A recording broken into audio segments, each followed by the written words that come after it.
الحمد للہ رب العالمین والعاقبۃ للمتقین والصلاۃ والسلام علی سید الانبیاء والمرسلین قال اللہ تعالی وتبارک فی القرآن المجید والفرقان الحمید بسم اللہ الرحمن الرحیم یا ایھا الذین آمنوا اتقوا اللہ وابتغوا الیہ الوسیلہ وجاہدوا فی سبیلہ لعلکم تفلحون صدق اللہ مولانا العظیم وصدق رسولہ النبی الکریم الرؤوف الرحیم اللہم نور قلوبنا بالقرآن وزین اخلاقنا بالقرآن وادخلنا الجنۃ بالقرآن ونجنا من النار بالقرآن قال اللہ تعالی وتبارک فی شان حبیبہ مخبرا وعامرا ان اللہ وملائکتہ یصلون علی النبی یا ایھا الذین آمنوا صلوا علیہ وسلموا تسلیما صلاۃ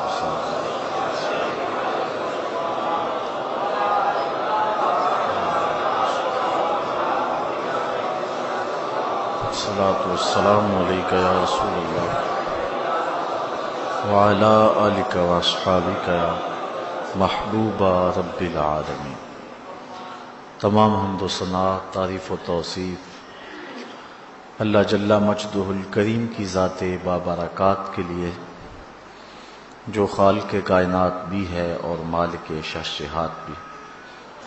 اللہ جل وعلا کی حمد و ثنا کے بعد حضور نبی اکرم شفیع امم رسول محتشم نبی مکرم صلی اللہ علیہ وآلہ وسلم کے حضور ناز میں اپنی عقیدتوں، ارادتوں اور محبتوں کا خراج پیش کرنے کے بعد، معزز محترم محتشم سامعین، السلام علیکم ورحمۃ اللہ وبرکاتہ۔ قرآن مجید سے جو کلمات آپ کے سامنے تلاوت کرنے کا شرف حاصل کیا ہے، ان میں خالق کائنات نے ارشاد فرمایا، اے ایمان والو، اللہ سے ڈر جاؤ اور اس کا قرب حاصل کرنے کے لیے کوئی وسیلہ تلاش کرو، وجاہدوا فی سبیلہ، اور اس کے راستے میں مجاہدہ کرو، لعلکم تفلحون، تاکہ تم فلاح پا جاؤ۔ آج وسیلے کے عنوان سے کچھ گفتگو آپ کے گوش گزار کی جائے گی۔ اللہ تعالیٰ میری زبان پہ کلمۃ الحق جاری فرمائے۔ ابن منظور نے لسان العرب کے اندر وسیلے کی تعریف یہ کی ہے، الوسیلۃ فی الاصل ما یتوسل بہ الی الشیء ویتقرب بہ الیہ،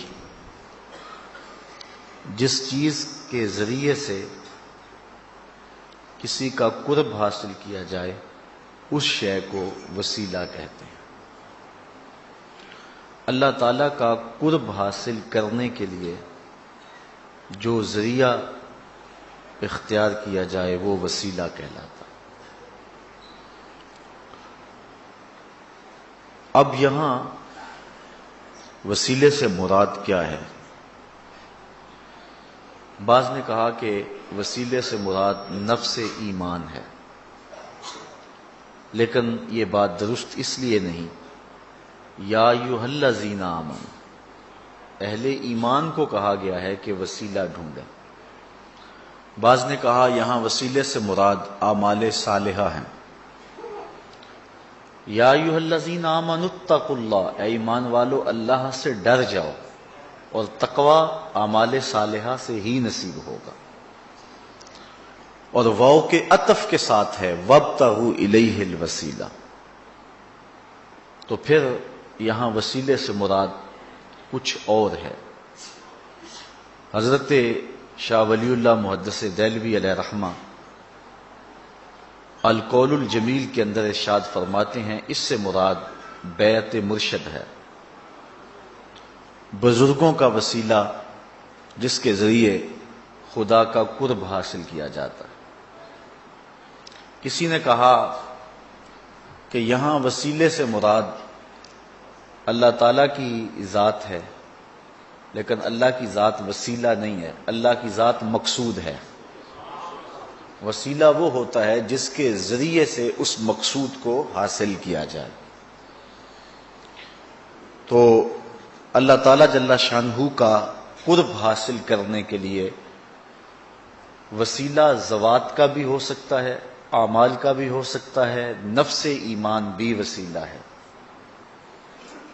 بعض لوگ وسیلے کا مطلق انکار کر دیتے ہیں، بالکل وسیلہ ہوتا ہی نہیں، اس میں وہ نا آشنائی یا ضد یا ہٹ درمی کی وجہ سے ایسا کرتے ہیں۔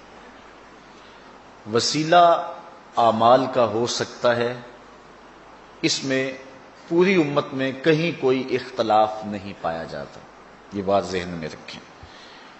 اعمال صالحہ کے وسیلے سے اللہ کا قرب حاصل کیا جائے، اس میں امت کے اندر کوئی اختلاف نہیں ہے۔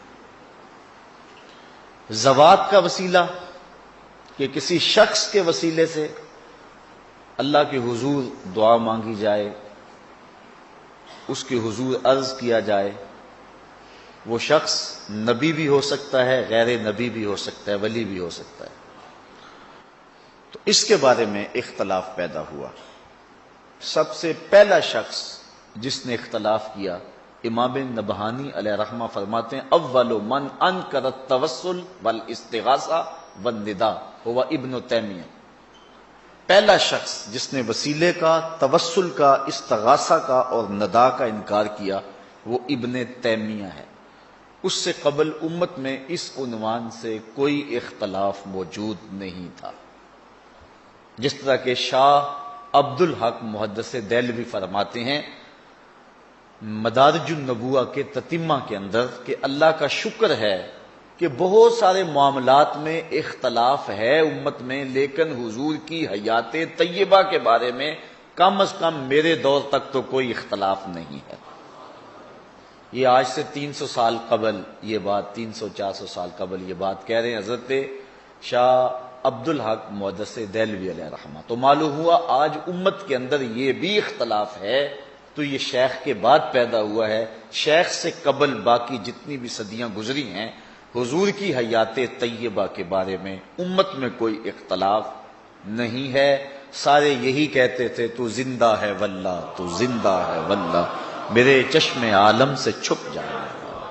تو یہ 200-300 سال ہی ہیں جن سالوں کے اندر گڑبڑ پیدا ہوئی ہے، ورنہ اس سے قبل عقائد ستھرے تھے، چشمے صاف بہہ رہے تھے اور پینے والے بھی سیراب ہو کے پیتے تھے۔ لیکن جس طرح آج کل صاف پانی ملنا مشکل ہے، اس طرح صاف دین ملنا بھی مشکل ہو گیا۔ جگہ جگہ جو ہیں وہ گندے نالے شامل ہو کے اصل صاف پانی کے اندر شمولیت کر گئے اور کوئی پانی بھی صاف نہیں رہا ہے۔ تو اب بھی ہمیں ڈھونڈنا چاہیے کہ دین خالص کہاں سے ملے گا۔ تو ان دو باتوں پر غور کرنے کی ضرورت ہے۔ شیخ عبد الحق محدث دہلوی کسی عام شخص کا نام نہیں ہے۔ سرفراز احمد صفدر گکھڑوی لکھتا ہے کہ بر صغیر پاک و ہند میں میری نظر نے شیخ محقق سے بڑا اور بالغ نظر محدث نہیں دیکھا۔ وہ سب سے بڑا اور بالغ نظر محدث شیخ عبد الحق محدث دہلوی علیہ رحمہ فرما رہے ہیں کہ اللہ کا شکر ہے بڑے موضوعات پہ اختلاف ہوا لیکن حضور کی حیات طیبہ میں اختلاف تو نہیں ہے۔ اور امام نبہانی کہتے ہیں اول من انکر التوسل والاستغاثہ والنداء هو ابن تیمیہ۔ پہلا شخص جس نے توسل کا، استغاثہ کا انکار کیا وہ ابن تیمیہ تھا، ورنہ پہلے سارے جھولی پھیلا پھیلا کے حضور کی بارگاہ میں استغاثہ کیا کرتے تھے اور حضور کے وسیلے سے دعائیں مانگا کرتے تھے، اور اللہ تعالیٰ حضور کے وسیلے سے مانگی ہوئی دعا اور حضور کے صدقے سے مانگی ہوئی التجا کو قبول فرماتا تھا۔ اور یہ صرف حضور کے آنے کے بعد ہی نہیں، حضور کے آنے سے قبل بھی حضور کے وسیلے سے دعائیں مانگی جاتی تھی۔ قرآن مجید اٹھائیں، اللہ تعالیٰ ارشاد فرماتا ہے وَكَانُوا مِن قَبْلُ يَسْتَفْتِحُونَ عَلَى الَّذِينَ كَفَرُوا فَلَمَّا جَاءَهُم مَّا عَرَفُوا كَفَرُوا بِهِ فَلَعْنَةُ اللَّهِ عَلَى الْكَافِرِينَ۔ یہ یہودی یہ حضور کے آنے سے قبل حضور کے وسیلے سے دعا مانگا کرتے تھے، اوس و خزرج پر اور دیگر قبائل پر وہ دعا مانگا کرتے تھے کہ یا اللہ اس آنے والے نبی کے صدقے سے ہمیں ان پر فتح دے۔ وَكَانُوا مِن قَبْلُ يَسْتَفْتِحُونَ عَلَى الَّذِينَ كَفَرُوا، اور وہ کیا کہا کرتے تھے اللہم انا نسألک بحق نبیک الذی وعدتنا ان تبعثہ فی آخر الزمان، اے اللہ اس نبی کے صدقے ہمیں فتح دے جس کو تو نے آخری زمانے کے اندر مبعوث کرنے کا وعدہ کیا ہوا ہے۔ اور اللہ تعالیٰ جل شانہ اس دعا کے صدقے سے انہیں فتح بھی عطا کرتا تھا، لیکن جب حضور تشریف لے آئے تو انہوں نے فلما جاءہم ما عرفوا کفروا بہ، تو پھر انہوں نے حضور کا انکار شروع کر دیا۔ تو حضرت معاذ بن جبل رضی اللہ تعالی عنہ نے یہودیوں کو کہا پہلے تو اس نبی کے وسیلے سے دعا مانگتے تھے، اب یہ نبی جلوہ فراز ہو گیا ہے تو مخالفت کرتے ہو۔ تو حضور علیہ السلام کے صدقے سے وہ دعائیں مانگا کرتے تھے، حضور کے وسیلے سے وہ دعائیں مانگا کرتے تھے۔ تو امت کے اندر یہ شائع رہا ہے، اور حضور سے قبل بھی حضور کے وسیلے سے دعا مانگی جاتی رہی ہے۔ آقا کریم علیہ السلام کی نبوت کے اعلان سے قبل بھی حضور کے صدقے سے دعائیں مانگی جاتی۔ حضور کی عمر ہے 9 سال اور بارش نہیں ہو رہی۔ حضور کے چچا جناب ابو طالب کے پاس لوگ آئے کہ بارش نہیں ہو رہی، کچھ کیجئے۔ کہا ابھی کچھ کرتا ہوں۔ حضور کو اٹھایا، کعبۃ اللہ کی دیوار کے ساتھ حضور کی ٹیک لگائی اور کعبہ کی طرف رخ کر کے کہا مالک میں اس گوری رنگت والے بھتیجے کے صدقے سے تیری بارگاہ میں بارش کی دعا مانگتا ہوں۔ تو راوی کہتا ہے چھم چھم می برسنے لگا۔ تو پھر چونکہ وہ قادر الکلام شاعر بھی تھے، انہوں نے پھر حضور کی شان میں ایک قصیدہ لکھا۔ اس قصیدے کا ایک شعر سنیے، وَأَبْيَضُ يُسْتَسْقَى الْغَمَامُ بِوَجْهِهِ، یہ میرا گوری رنگت والا بھتیجا۔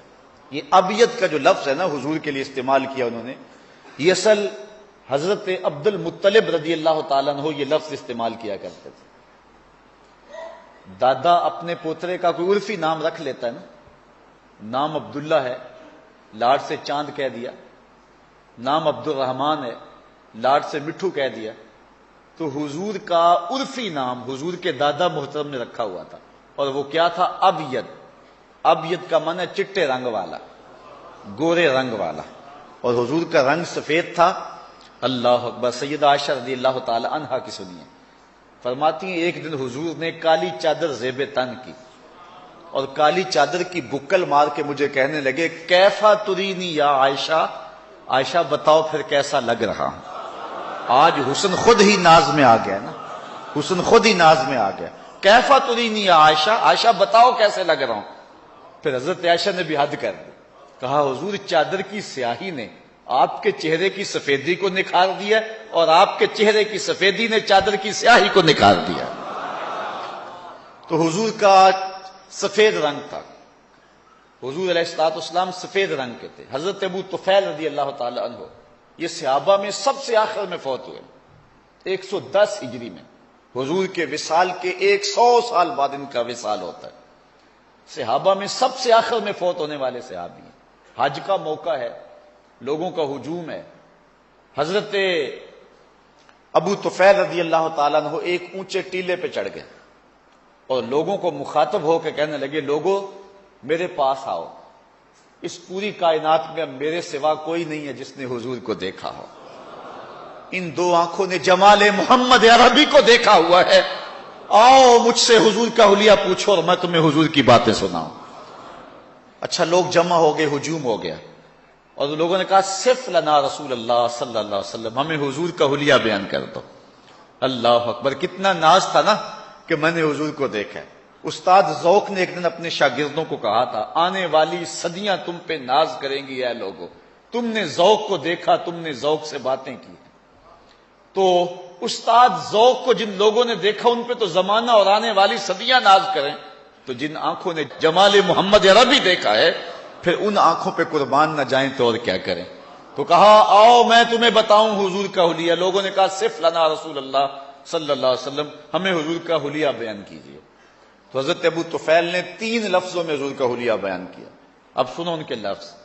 کہا کان رسول اللہ صلی اللہ علیہ وسلم ابیض ملیحن مقصدا، ایک تو چٹے رنگ کے تھے، دوسرا نمکین حسن تھا، تیسرا ہر معاملے میں توازن تھا۔ 3 لفظوں میں حضور کا حلیہ بیان کیا۔ حضور کے حلیے لوگوں نے بیان کیے ہیں، بہت طویل حلیے انہوں نے حضور کے بیان کیے، لیکن اگر آپ چاہیں کہ حضور کے حلیہ نگاروں میں ہمارا بھی نام آ جائے اور ہم کہیں ہمیں بھی حضور کا حلیہ یاد ہے، تو 3 لفظوں کے اندر یاد کر سکتے ہیں۔ کان رسول اللہ صلی اللہ علیہ وسلم ابیض ملیحن مقصدا۔ اچھا اگر عربی یاد نہیں ہوتی تو پنجابی میں سنا دوں۔ مکھ چند بدر شاہ شانی ہے، متھے چمک دی لاٹ نورانی، کالی زلف تے اکھ مستانی ہے، مخمور رکھی ہند مد بھری۔ یہ حلیہ جو ہے وہ 2 شعروں کے اندر پیر مہر علی شاہ نے بیان کر دیا۔ تو حضور علیہ السلام سفید رنگ کے مالک تھے۔ تو حضور کے دادا محترم جب حضور کو پکارتے کہتے یا ابیض، گورے رنگ والے، تو اس لیے حضور کے چچا محترم بھی جب آپ کو پکارتے ہیں تو کبھی کبھی اپنے باپ والے لہجے میں پکارتے ہیں، تو حضور کو ابیض کہتے ہیں۔ تو انہوں نے یہ لفظ کہے وَأَبْيَضُ يُسْتَسْقَى الْغَمَامُ بِوَجْهِهِ سِمَالُ الْيَتَامَى عِصْمَةٌ لِلْأَرَامِلِ۔ پھر انہوں نے کہا یہ میرا گوری رنگت والا بھتیجا جس کے چہرے کو دیکھ کے بادل برستے ہیں، یہ یتیموں کا سہارا ہے اور بیواؤں کا آسرا ہے۔ 9 سال کی عمر ہے حضور کی۔ اللہ اکبر۔ حضرت عبداللہ بن دینار رضی اللہ تعالی عنہ فرماتے ہیں سمیت ابن عمر یتمثل بشعر ابی طالب، کہتے ہیں کہ میں نے حضرت عبداللہ ابن عمر کو دیکھا کہ وہ یہ شعر جو ہے وہ گنگناتے تھے، وَأَبْيَضُ يُسْتَسْقَى الْغَمَامُ بِوَجْهِهِ سَمَالُ الْيَتَامَى عِصْمَةٌ لِلْأَرَامِلِ۔ اور وہ روایت کرتے ہیں حضرت سالم اپنے باپ سے، کہتے ہیں کہ جب میں یہ شعر سنتا ہوں نا تو کبھی مجھے شاعر یاد آتا ہے اور کبھی حضور کا چہرہ یاد آتا ہے۔ حضور کے وصال کے بعد یہ کہانی سنا رہے ہیں کہ جب بھی کبھی میں یہ نعت سنتا ہوں، یہ شعر سنتا ہوں، تو کبھی تو مجھے شاعر یاد آتا ہے کہ حد کر دی اس نے، کیسا حضور کا حلیہ بیان کیا، اور کبھی مجھے حضور کا چہرہ یاد آتا ہے کہ جب حضور بارش کے لیے دعا مانگتے تھے، لوگ گھروں میں بعد میں پہنچتے تھے، پرنالے پہلے چل رہے ہوتے تھے۔ تو آقا کریم علیہ السلام کے وسیلے سے حضور کی جب عمر ابھی 8-9 سال ہے اس وقت بھی دعا مانگی جا رہی۔ وَأَبْيَضُ يُسْتَسْقَى الْغَمَامُ بِوَجْهِهِ، یہ میرا وہ گوری رنگت والا بھتیجا ہے جس کے چہرے کے صدقے سے بارش مانگی جاتی ہے اور بادل امٹ کے آتے ہیں۔ تو حضور سے قبل بھی حضور کے وسیلے سے دعا مانگی گئی، اور حضور نے ابھی اعلان نبوت نہیں کیا تو پھر بھی حضور کے وسیلے سے دعا مانگی گئی، اور آقا کریم علیہ السلام نے اس کی خود بھی تعلیم دی۔ حضرت عثمان بن حنیف رضی اللہ تعالی عنہ سے روایت ہے، ترمذی شریف کے اندر، سنن نسائی کے اندر، ابن ماجہ شریف کے اندر، طبرانی نے اپنی موجم کے اندر، حاکم نے مستدرک کے اندر، امام احمد نے اپنی مسند کے اندر، اور بھی درجنوں محدثین نے اس حدیث کو روایت کیا ہے اور اس حدیث کو صحیح کہا ہے۔ حضرت عثمان بن حنیف رضی اللہ تعالیٰ عنہ اس کی روایت کرتے ہیں، کہتے ہیں ہم حضور کی خدمت میں بیٹھے ہوئے تھے کہ ایک شخص آیا جس کی آنکھوں میں روشنی نہیں تھی، ایک نابینا آ گیا اور عرض کرتا ہے کہ حضور میں نابینا ہوں، میرے لیے کچھ کرو۔ حضور نے فرمایا اگر تو صبر کرے تو تیرے لیے بہتر ہے، اور اگر تو صبر نہیں کرتا تو پھر میں تجھے دعا بتاتا ہوں۔ اس نے کہا جی مجھ سے تو صبر نہیں ہو سکتا۔ وہ کیا کہتا، اندھے کو کیا چاہیے 2 آنکھیں۔ اس نے کہا کہ میرے سے تو صبر نہیں ہوتا۔ اچھا حضور نے کہا کہ تو صبر کر لے تیرے لیے اچھا ہے، تو وہ کر لیتا نا۔ اس پہ تھوڑا سا غور میں آپ کا چاہ رہا ہوں۔ ایک خاتون آئی، اس کو مرگی کے دورے پڑتے تھے، تو آقا کریم کی خدمت میں عرض کی کہ حضور میں مرگی کے دوروں میں مبتلا ہوں، اور جب مرگی کا دورہ پڑتا ہے تو میں گر جاتی ہوں اور میرا سطر بھی کھل جاتا، اور عورت ذات ہوں، میرے لیے دعا کر دیں کہ مجھے مرگی کے دورے نہ پڑیں۔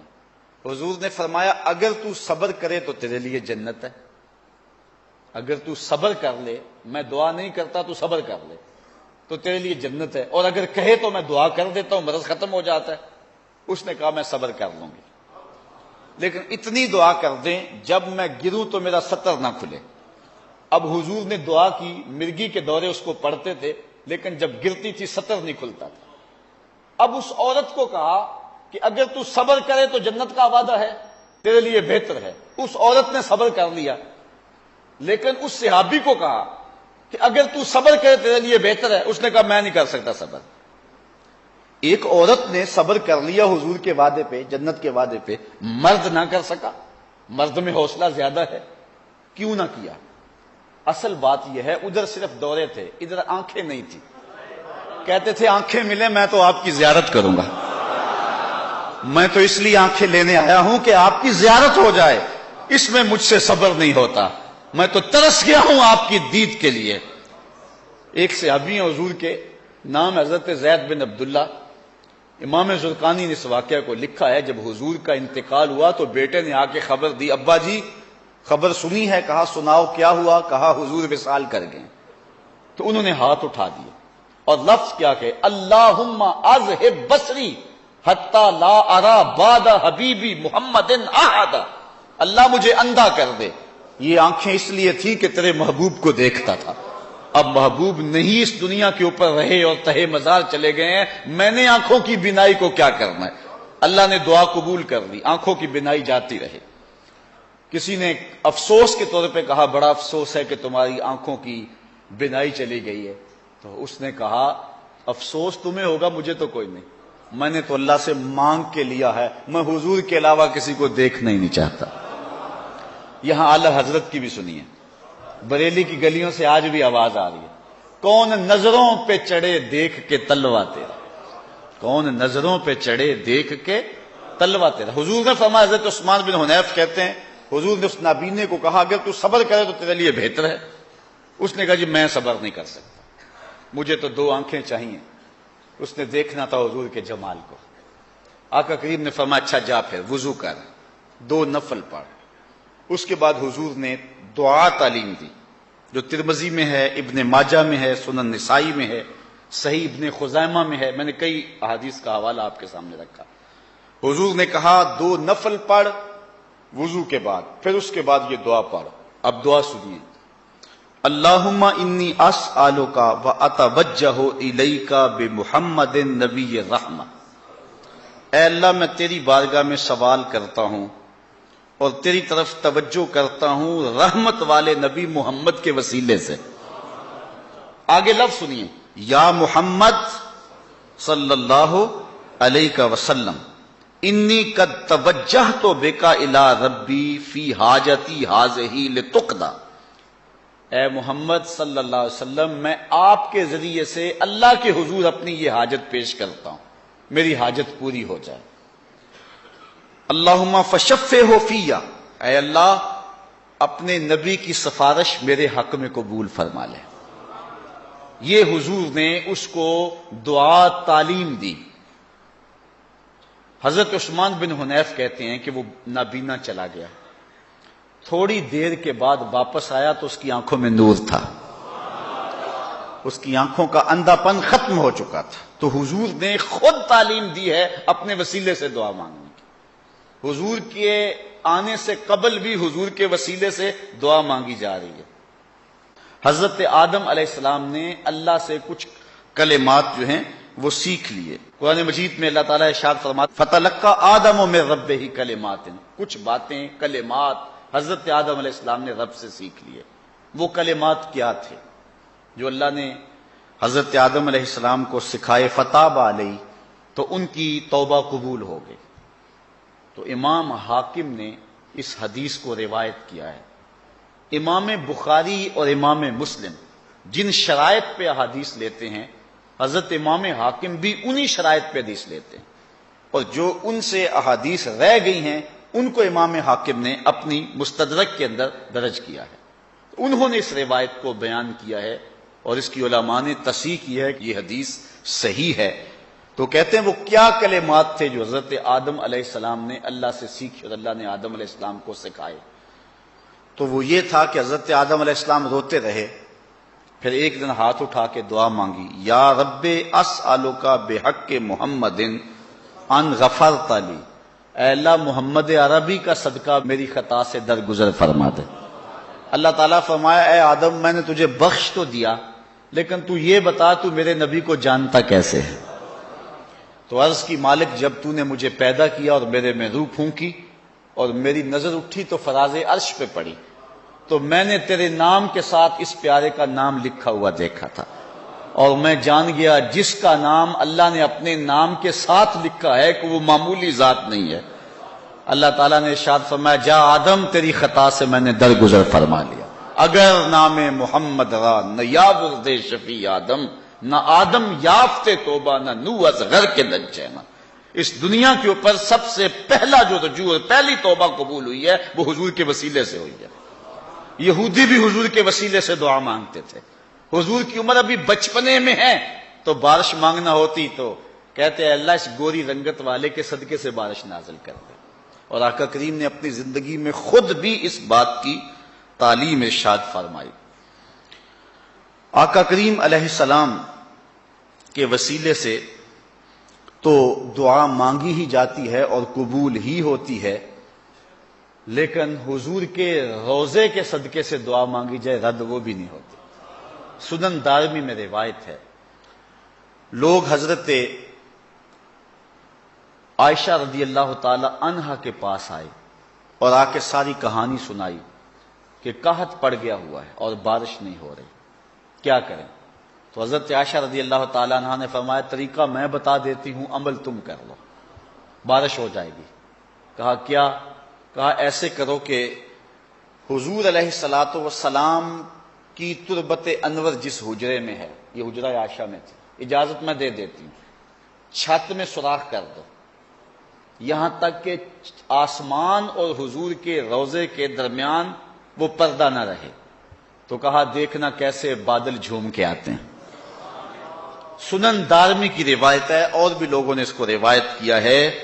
پھر کیا ہوا کہ جب لوگوں نے جو ہے وہ اس میں سراخ کر دیا تو اس قدر می برسا اور اس قدر سبزے اگے کہ جانور چربی سے موٹے ہو گئے اور لگتا تھا کہیں چربی کی وجہ سے موٹاپے کی وجہ سے پھٹ نہ جائیں. تو اس سال کا نام اہل عرب نے رکھا عام الفتق. عام الفتق کا معنی پھٹنے کا سال، یعنی ہر جانور اتنا پھولا ہوا تھا اور اتنا موٹا تھا کہ ہر بندہ کہتا تھا یہ جانور پھٹ نہ جائے کہیں. تو اس سال کا نام عربوں نے رکھ دیا عام الفتق، پھٹنے کا سال. یہ سال کب پیدا ہوا؟ جب حضور کے روضہ انور اور چھت کے درمیان سے وہ جگہ تھوڑی سی ہٹا دی گئی اور آسمان نے جب حضور کے روضے کا نظارہ کیا تو جھوم کے برسنے لگا. اللہ اکبر. حضور نبی رحمت صلی اللہ علیہ وآلہ وسلم کے وصال کے بعد ایک معروف قحط پڑا جس کو عام الرمادہ کہتے ہیں. حضرت عمر فاروق رضی اللہ تعالی عنہ کا دور تھا اور قحط پڑا، حد ہو گئی. حضرت بلال بن حارث رضی اللہ تعالی عنہ صحابی رسول ہیں. ایک حضرت بلال بن رباح ہیں جنہیں حضرت بلال حبشی کہتے ہیں. یہ اسی نام کے ہیں لیکن ان کی ولدیت حارث ہے. بلال بن حارث رضی اللہ تعالی عنہ، ان کے قبیلے کے لوگوں نے کہا کہ بارش نہیں ہو رہی اور کھانے کے لیے کچھ نہیں ہے، کوئی بکری ذبح کرو. تو حضرت بلال بن حارث رضی اللہ تعالی عنہ نے کہا کہ بکریوں کے اندر ہے ہی کچھ نہیں، ذبح کیا کروں؟ لوگوں نے ضد کی تو انہوں نے بکری ذبح کی. جب کھال ادھیڑی تو اس کا گوشت سرخ رنگ کا تھا. تو حضرت بلال بن حارث رضی اللہ تعالیٰ عنہ بڑے پریشان ہوئے اور پھر حضور کے روضے پہ آ گئے. اور حضور کے روضے کے اوپر آ کر حضرت بلال بن حارث کیا کہہ رہے ہیں، سنیے لفظ سن کے. اللہ اکبر. کہتے ہیں یا رسول اللہ صلی اللہ علیہ وسلم استسقِ لأمتک فإنہم قد ہلکوا، اپنی امت کے لیے اللہ سے بارش مانگو، امت تو ساری ہلاک ہو گئی.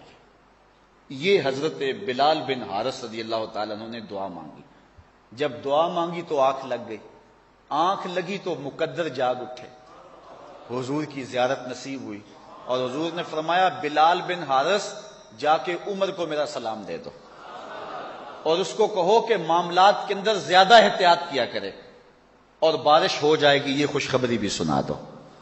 تو حضرت عمر فاروق رضی اللہ تعالی عنہ کو جب حضرت بلال بن حارث رضی اللہ تعالی عنہ نے جا کے یہ خبر دی, اس وقت صحابہ موجود تھے, تو حضرت عمر فاروق رضی اللہ تعالی عنہ رو پڑے اور کہا کہ جتنا میرے بس میں ہے اتنا تو میں کوشش کرتا ہوں, جہاں مجبور ہو جاتا ہوں میں وہاں کیا کر سکتا ہوں. اور حضرت سیدنا عمر فاروق رضی اللہ تعالیٰ عنہ زاروں کے تار رونے لگے, اور پھر عام الرمادہ ختم ہوا اور چھم چھم می برسنے لگا.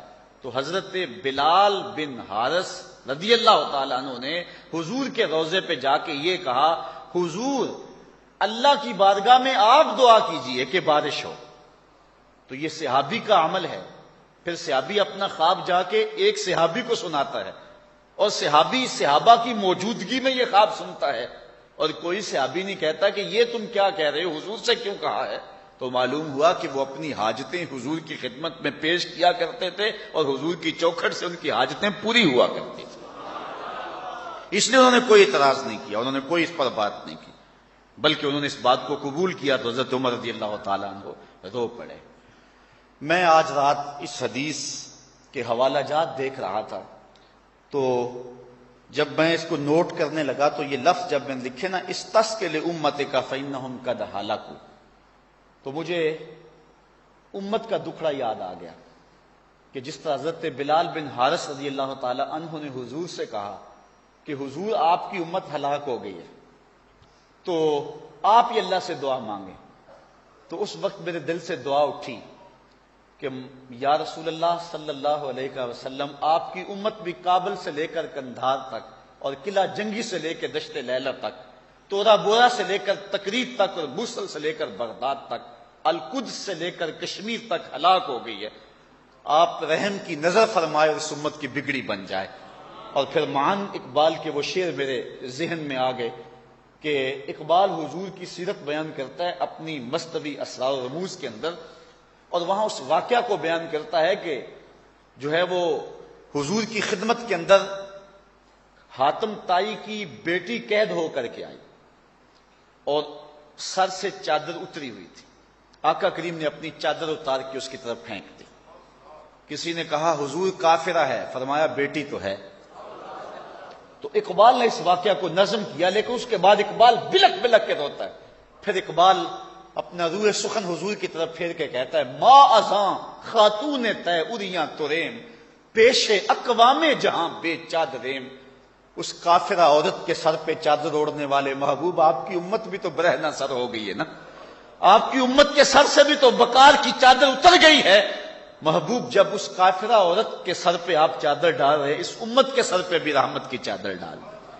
آپ نے شاید پڑھا ہو کہ عافیہ صدیقی کا حجاب چھین لیا گیا, اور اس کے ہاتھ سے رمضان المبارک کے آتے ہی قرآن چھین لیا گیا, جو سہارا تھا اس کا.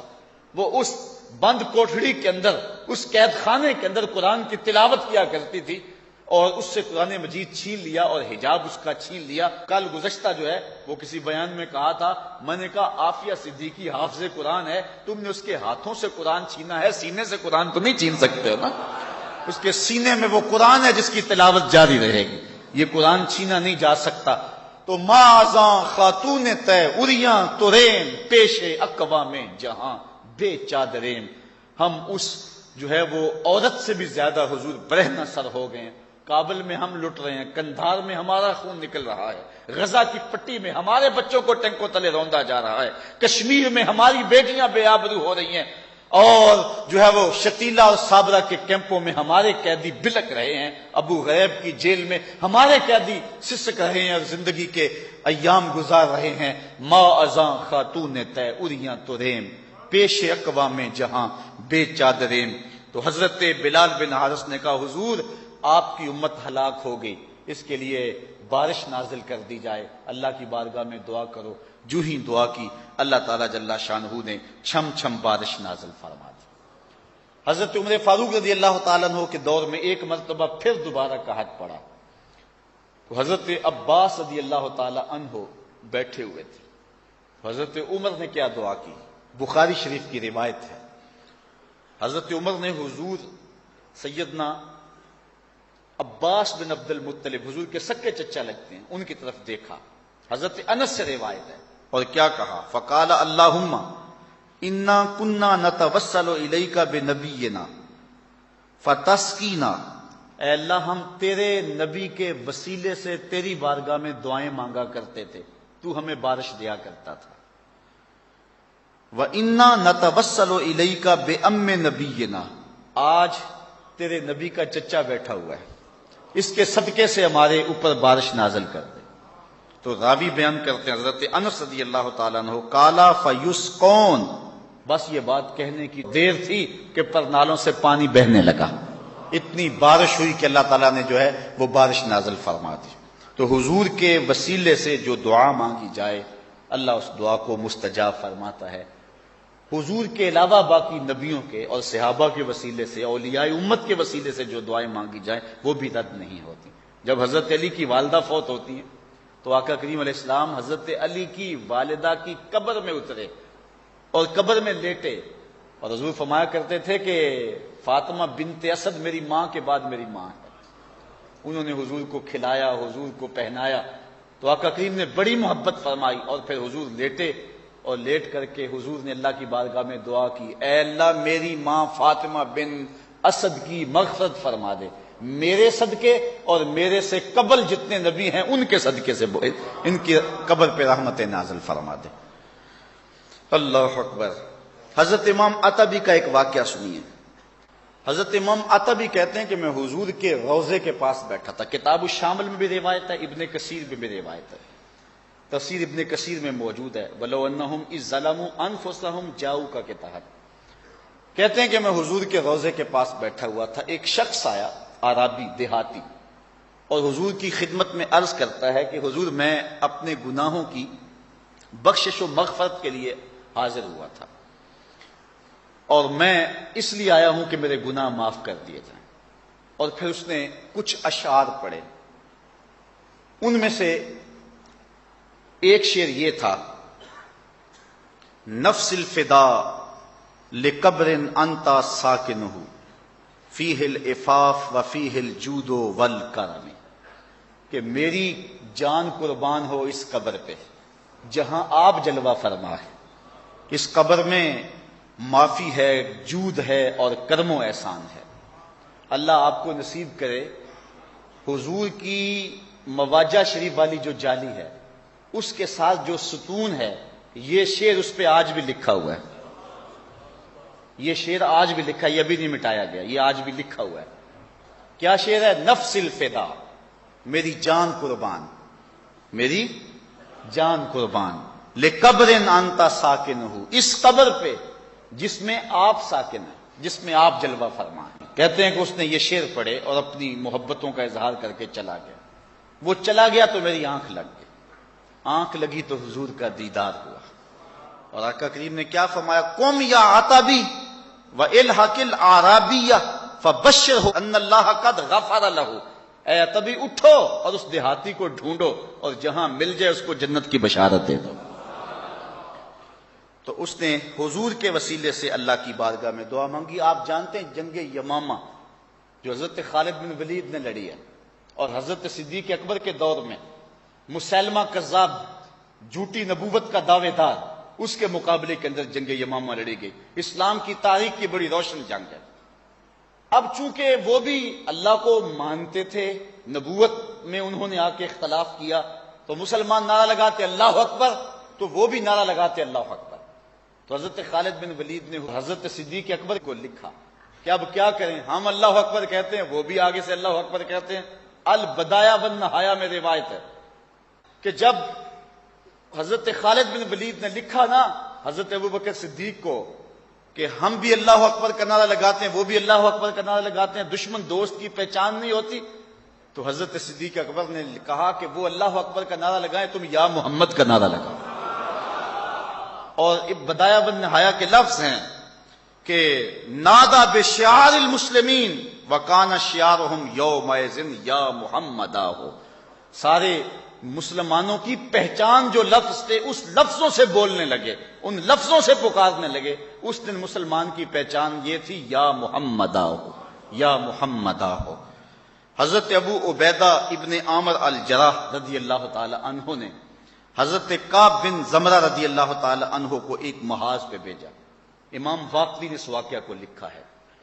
تو وہاں جب وہ لشکر سے گتھم گتھا ہوئے، پیچھے سے کچھ لوگ آ گئے جن کو انہوں نے گھیرے میں لے لیا، تو یہ لشکر والے لوگ سخت پریشان ہو گئے اور وہ ان کو کاٹنے لگے۔ تو حضرت کعب بن زمرہ رضی اللہ تعالی عنہ نے اپنے ساتھیوں کو پھر اس وقت جو نعرہ دیا، سنیے وہ نعرہ کیا تھا، یا محمد یا محمد یا نصر اللہ انزل، اے محمد اے محمد، اے اللہ کی مدد آ جائیے، اے اللہ کی مدد آ جائیے۔ تو یہ اس دن جو ہے وہ حضرت کعب ابن زمرہ رضی اللہ تعالیٰ عنہ نے صحابہ کو نعرہ دیا۔ حضرت ابن عمر رضی اللہ تعالیٰ عنہ کا پاؤں سن ہو گیا۔ امام بخاری نے اس حدیث کو روایت کیا ادب المفرد کے اندر۔ تو کسی نے کہا اذکر احب الناس الیک، جو تجھے سب سے زیادہ پیارا لگتا ہے اس کا نعرہ لگا۔ تو حضرت جو ہے وہ ابن عمر نے کہا فقالا یا محمدا، تو اللہ تعالیٰ جل شانہ نے ان کا پاؤں فوراً ٹھیک کر دیا۔ تو یہ امت کا معمول ہے، اگر اس کو ہم شرک کا الزام لگا دیں گے تو پھر امت میں سے کوئی نہیں بچے گا۔ آپ جانتے جب لاشیں کٹے پڑے تھے، جب گھوڑے کربلا کے شہیدوں کے لاشوں کے اوپر دوڑ چکے تھے اور حضرت زینب رضی اللہ تعالیٰ عنہ وہاں کھڑے ہو کے مدینے کی طرف منہ کیا تھا، اس کو بھی البدایہ ون نہایہ نے لکھا ہے۔ تو حضرت زینب نے اس وقت جو لفظ کہے تھے یا محمدا ہو یا محمدا ہو، صلی علیک اللہ و ملک السماء ھذا حسین بالعرا ہو مزمل بالدما ہو مقطع الاعضاء، یا محمدا ہو یا محمدا ہو، اے میرے آقا محمد عربی، یہ دیکھیے آپ کا حسین لٹا ہوا پڑا ہے، آج ان کے اعضاء کٹے ہوئے ہیں اور خاک اڑ رہی ہے ان کے بدنوں کے اوپر، بناتوں کا سبایا آپ کی بیٹیاں قید ہیں۔ حضرت زینب مدینے کی طرف منہ کر کے حضور کو پکار رہی ہیں، اور حضرت زین العابدین کی بھی سنیے، وہ مدینے کی طرف منہ کر کے کہتے ہیں یا رحمت للعالمین ادرک لزین العابدین محبوس و عید الظالمین فی الموقب والمزدحمی، اے رحمت للعالمین اپنے زین العابدین کی بھی تو خبر لیجئے جو دشمنوں کے گھیرے میں آ چکا ہے۔ اب اہل بیت بھی حضور سے توسل کرتے ہیں اور یوں ندائیں کرتے ہیں، اگر اس کو شرک قرار دے دیں تو صحابہ سے لے کر آج تک امت کا کوئی شخص بھی نہیں بچے گا۔ اس صدی کے یا اس سے پچھلی صدی کے کچھ لوگ بچ جائیں گے، مسلمان رہ جائیں گے، باقی تو بیچارے مشرک ہو جائیں گے۔ اس لیے صحابہ کا یہ معمول تھا کہ وہ حضور سے استغاثہ کیا کرتے تھے، محبت سے نعرے لگایا کرتے تھے اور اپنی محبت کا اظہار کیا کرتے تھے، اور حضور علیہ الصلوۃ والسلام کے وسیلے سے اللہ کی بارگاہ میں دعائیں مانگا کرتے تھے۔ حضرت امام مالک رضی اللہ تعالی عنہ کی خدمت میں عباسی خلیفہ آیا اور اس نے کہا مجھے بتاؤ کہ میں حضور کے روضے کے سامنے کھڑا ہو کے دعا مانگوں یا قبلہ کی طرف رخ کر کے ادھر پیٹ کر کے دعا مانگوں؟ حضرت امام مالک نے کہا یہ تیرا بھی وسیلہ اور تیرے باپ آدم کا بھی وسیلہ ہے، اس لیے حضور کی طرف رخ کر کے دعا مانگ اور حضور کی خدمت کے اندر استغاثہ پیش کرنا، یہ سلف صالحین کا طریقہ رہا ہے۔ مجھے کسی نے سوال کیا تھا کہ یہ شعر پڑھنا یا رسول اللہ انظر حالنا یا حبیب اللہ اسمع قالنا کیسا ہے؟ تو یا ظاہر ہے یہ تو امت کا طریقہ ہے، اور تسلسل جب یہ ساری احادیث اور یہ جو ہے وہ شروع سے لے کر امت اس معمول پہ چلی آئی ہے تو اس میں کوئی قباحت نہیں ہے، اور یہ شعر ہمارے بزرگوں سے منقول ہیں اور وہ پڑھتے آئیں، اس کا وظیفہ کرتے رہیں۔ یا رسول اللہ انظر حالنا، اقبال بھی کہتا ہے نگاہ یا رسول اللہ نگاہ یا رسول اللہ نے گرد تو گردد حریم کائنات از تو خواہم یک نگاہ التفات، کہتے ہیں کائنات کا حرم محبوب آپ کے گرد گھومتا ہے، میں آپ سے کرم کی بھیک مانگتا ہوں، میری جھولی میں کرم ڈال دیا جائے۔ تو جو حضور سے مانگتے ہیں حضور ان کے دامن گوہر مراد سے بھر دیتے ہیں اور رحمتوں سے مالا مال کرتے ہیں۔ اللہ مجھے آپ کو اپنی رحمتوں کا نور نصیب فرمائے، اللہ اپنی یادوں اور محبتوں کا سرمایہ دے۔ وآخر دعوانا ان الحمدللہ۔